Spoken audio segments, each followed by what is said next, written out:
Good morning, Raptor Freak. Alexiot's here. Saturday morning, day after fourth day of training camp for the Raptors this preseason 2021. On the podium for the media yesterday, we had Assistant Coach Trevor Gleeson, we had Sviatoslav Mykhailiuk, and we had Yuta Watanabe. For first, real quick, let me talk about Trevor Gleeson. I really deep dived on research about him and his career and his life after watching the interview yesterday because I wanted to know more about him. So I'm very intrigued by him.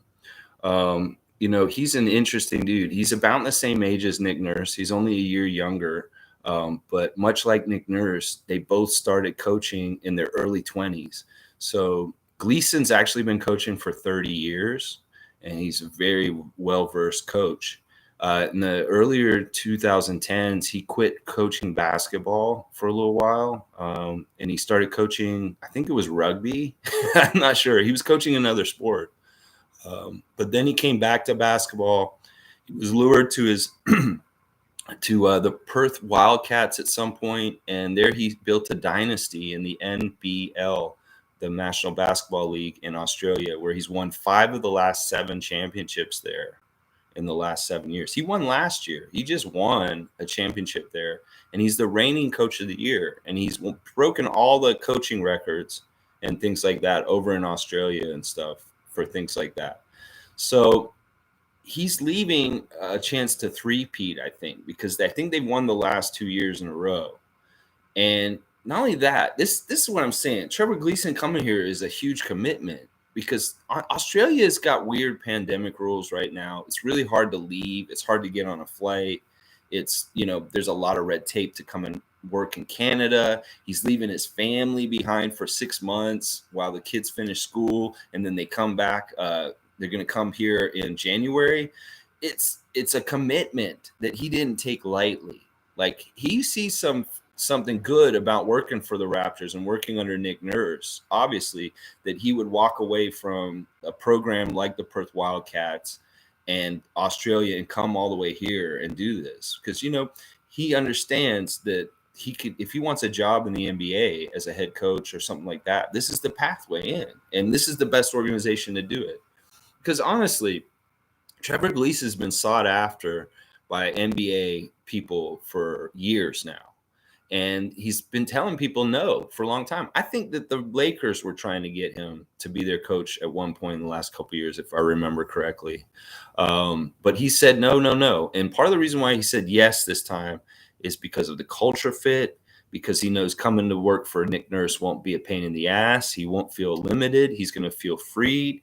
He's going to get the opportunity to push his ideas in basketball to another level on a whole bigger scale. So it's smart, and it's a testament to our organization that he can see from the outside and understand our culture and want to be a part of it, to be wanting to go all the way around, halfway around the world, go through quarantine for a couple weeks, be away from his family for 6 months, just to be on the coaching staff with us in Toronto. I think that's fantastic. He seems like a really cool guy just from listening to his interview. And I went and looked at the flex offense that he runs and what he's all about. And it's really interesting. It's kind of building off of what we've already been doing in our offense the last couple of years anyway.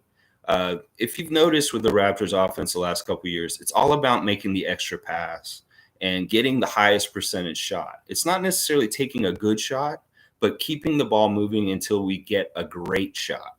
And I think that's going to be even more so because with the flex offense, because the flex offense is predicated on getting the best shot possible. That this is kind of what I saw in the flex offense. And it's weird because, like I said, he coached other sports. To me, the flex offense in some ways looks like a flex offense in football. If football fans understand a flex offense with routes and options and things like that. It's a very similar thing in a way where you've got a guy at the top of the key with the ball, sometimes just like kind of figuring out, but it's very fast. The ball doesn't stay still very often. There's not a lot of dribbling around. It's a lot more similar to old school basketball when you weren't allowed to dribble. It was all passing. Like in the 40s, there was no dribbling. It was like guy caught it, passed it to the next guy. Guy caught it, passed it to shoot. There's no dribbling. The only way you could move the ball around was by passing. So in the flex, there's a lot of screens and cuts. And I saw a lot of cuts like right across the middle of the lane, like right through the middle of the lane, cutting in a right angle. And also a lot of deviations in where they roll off to and stuff like that. That's the flex of it, is that we're not sure exactly how the guy's going to roll or something like that. But it's also going to really be predicated on the players passing and understanding instinctually when they get an instantaneous mismatch. And this is going to happen a lot with our guys because we have bigger, faster, stronger guys in some ways. Like we're either going to be bigger or we're going to be faster at the position who we're playing. And it's recognizing that in the instant and utilizing it and taking advantage of it and scoring off of that. So there's going to be a lot of extra passing, which it's fun to watch ball movement on a really smooth offense where the ball gets passed around a lot and then they find the best shot possible. It's very enjoyable to watch if you love basketball and understand it and stuff like that, to see that kind of teamwork and unselfishness and efficiency. That's the thing. The flex offense is extremely efficient. The efficiency of the offense for the Perth Wildcats the last couple of years has been off the charts. So they're going to be looking at efficiency. They're going to be looking at, like, there's not going to be any of this Kyrie dribbling around 8 seconds with the ball and eating up time clock. There's going to be move fast, moving off the ball fast. Like, these guys are going to be moving without the ball. The ball's going to be moving constantly. And like I said, there's not going to be a whole lot of dribbling. It's going to be a lot of just like screen, cut, get the ball around and figure out where the easiest high percentage shot is going to be at that instant moment and recognizing it and taking it then. So it's really exciting. And I love that Trevor Gleeson said that he has a whole queue of things that he wants to present to Nick Nurse. He doesn't give him all of his stuff right away. I'll bet you he gave him the framework, the basics for all the different kind of stuff he might do. And then as it goes, he may branch off and start talking about more specific this and this and this. Well, we can do this variation of it this way later on. But it's really how much the players and Nick can take on it all at once and learn and really get good at. Because you don't want to just half-ass learn a whole bunch of stuff. You want to learn a couple things really, really good and get good at it. So, yeah, it's exciting. Trevor Gleeson is a winner. Trevor Gleeson has the right attitude. He's obviously a peer and a friend to Nick Nurse. That connection between him and Nick Nurse was a really big deal in how he got here and how he's with us now. And I think he's going to be a huge addition. I'm really excited about seeing the flex offense last night and seeing the caliber of players in the NBA, the guys that we have doing it, because the guys I was watching doing it in Australia, they were pretty normal basketball players. But when you put in guys that are plus, blue chipper 5-star players, prep guys like Precious and Scotty and OG and stuff like that in these schemes, it can be a lot of fun to watch. So,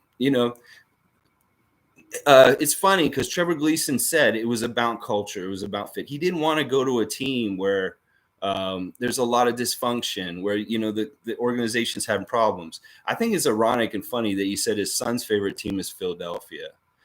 It makes sense because Ben Simmons is Australian and they're Australian and stuff like that. But, man, that news yesterday about Ben Simmons, they're withholding $8.25 million of his contract, putting it in escrow, and they're going to start fining him out of that money going into the season. To see, we don't want Philadelphia's problems. Honestly, imagine if OG Anunoby was Ben Simmons right now for Toronto. Oh my gosh, what a disaster and what a mess it would be. Anyway, all right, getting back to the other interviews. Mykhailiuk seems like a nice guy. He didn't super impress me or anything like that. I'm just really interested to see him on the court in preseason, see what he's going to do, because he has a guaranteed contract. He's going to be on the team already. But, I don't know. I don't know enough about him. Hopefully he'll be a good role player off the bench for us. And then Yuta, man. Oh, man. I love Yuta Watanabe. I really hope that he makes this team. I think he will, because what struck me in this interview with him yesterday was that he's very confident. Like, his confidence is way higher than it was last year. I think going to the Olympics and being the man and really playing aggressively, like, he's growing into his confidence, and he's bigger. He looks bigger in his body, so that he looks like he's going to be able to be more physical this year and stuff. And I love Yuta. He seems like he has an underlying confidence right now that he's on the inside track to get one of these last two spots on the roster. It's 5 guys battling for 2 spots at this point. And it's Yuta, Freddie Gillespie, Sam Decker, Isaac Bonga, and Reggie Perry. And to be honest, thinking about this stuff, and I'm going to talk more about this as the preseason goes on and we actually see how these guys are performing and whether they will make the team or not.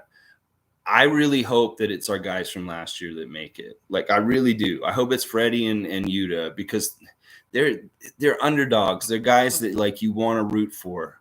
They're guys that work really hard and do energy things on the court.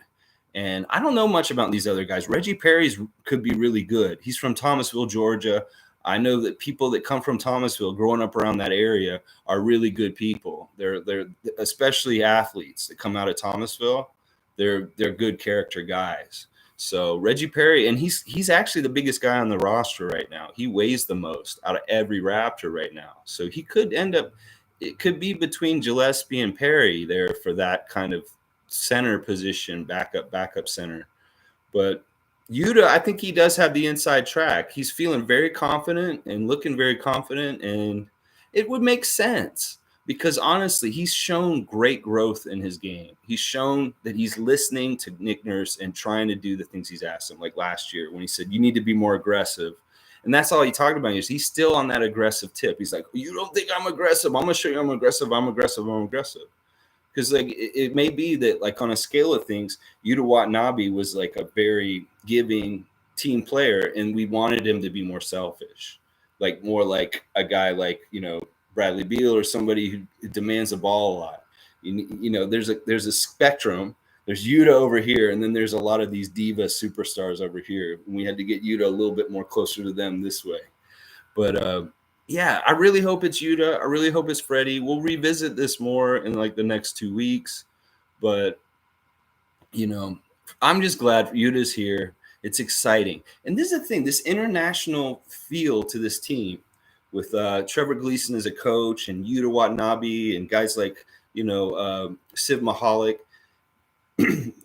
It makes a mosaic, a fabric to the team of diversity and experience that in the collective is very strong and powerful. It's like Super Friends. It's like you got all these Super Friends. You got Aquaman, Batman, Superman, Wonder Woman, and they all have different powers. But collectively, when they're together, they're superpowers. Yeah, fans of the old show. And this is the thing. With all these guys together as a collective, it makes us more interesting and better and good as a team. So whether it's what I was talking about the other day with the offense, we don't know where it's going to come from. This flex offense is really going to make it come from all kinds of different places, and people will be guessing about how we're going to be scoring on them. It's going to be different a lot. And I love that, the element of surprise. Like I said, we don't want to be a team that everybody plans for and understands how to beat. Like, there's a general game plan to beat the Raptors. There shouldn't be anything like that exists in the world. They shouldn't have a basic plan that might work every time.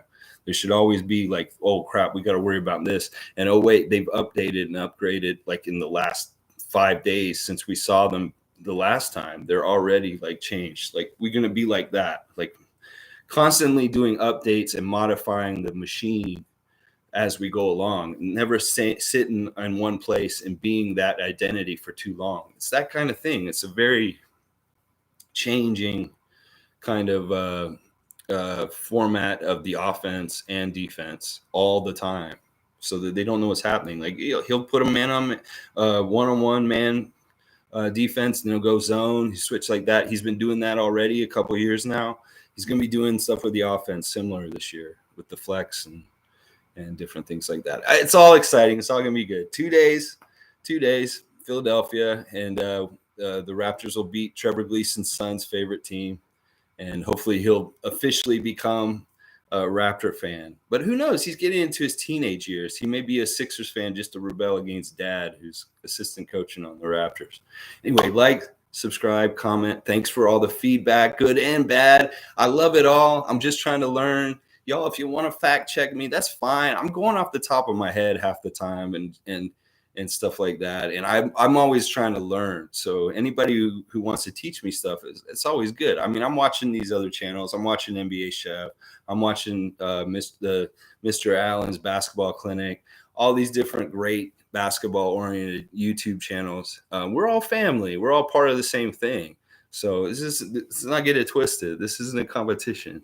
All right, love y'all, and have a great weekend. Go Raptors. Be proud to be a Raptor fan, because we're going to be really good, guys. Like really, really good. Believe. That stew, I smell it on the oven. It's still cooking. It smells so good. Oh, my gosh.